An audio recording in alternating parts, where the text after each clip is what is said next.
Vos rosiers étaient superbes, mais soudainement, vous observez sur le feuillage des taches noires. Comme les symptômes l'annoncent, vous êtes en présence de la tache noire du rosier.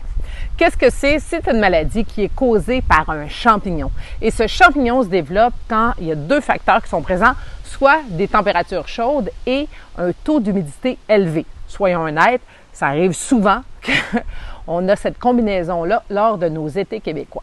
Vous allez d'abord voir des petites taches noires sur le feuillage et la tache noire, vraiment le rond, est entouré d'un halo jaune.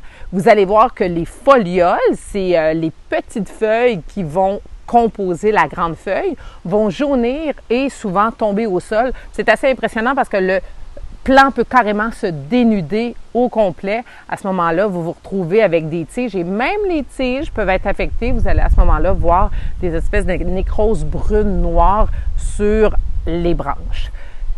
Quand le problème arrive tôt en saison, parfois on va voir une nouvelle feuillaison, mais si le problème arrive plus tard en saison, ça se peut que ce soit la fin à ce moment-là de la végétation pour votre rosier pour la saison.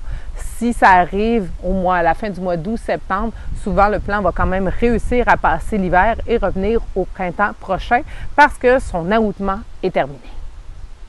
Comment ça se propage? Alors, c'est un champignon qui survit à l'hiver. Si le feuillage tombe au sol et reste au sol, dès qu'il va y avoir de l'éclaboussure d'eau, que ce soit vous qui arrosez ou la pluie qui tombe, et que le soleil sort, et à ce moment-là, dès que nos deux facteurs sont présents, température élevée, humidité élevée, pendant environ 6 heures, mais la porte est ouverte pour que la maladie affecte le feuillage qui est sain. Alors, c'est de cette manière que la maladie se propage. On fait quoi? Si la maladie se présente tôt en saison, avant le 15 juillet, on donne un engrais au sol à notre rosier. On enlève le feuillage de manière à favoriser une nouvelle feuillaison pour permettre au rosier de se faire des réserves, de l'énergie pour réussir à passer au travers l'hiver. Si le problème arrive tôt en saison et qu'on ne fait rien, à ce moment-là, vraiment, la vie de notre rosier est en jeu. Mais comme dans toute bonne chose, le secret est vraiment dans la prévention. Plusieurs choses. La première, choisissez des variétés qui sont résistantes à la tache noire du rosier. Par exemple, le rosier Atlas ou tous les rosiers de la série Osso Easy.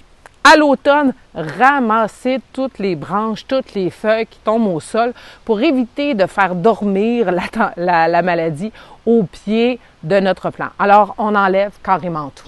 On taille les branches qui sont affectées par le chancre. On va aussi fertiliser notre plante, qu'elle soit atteinte ou non.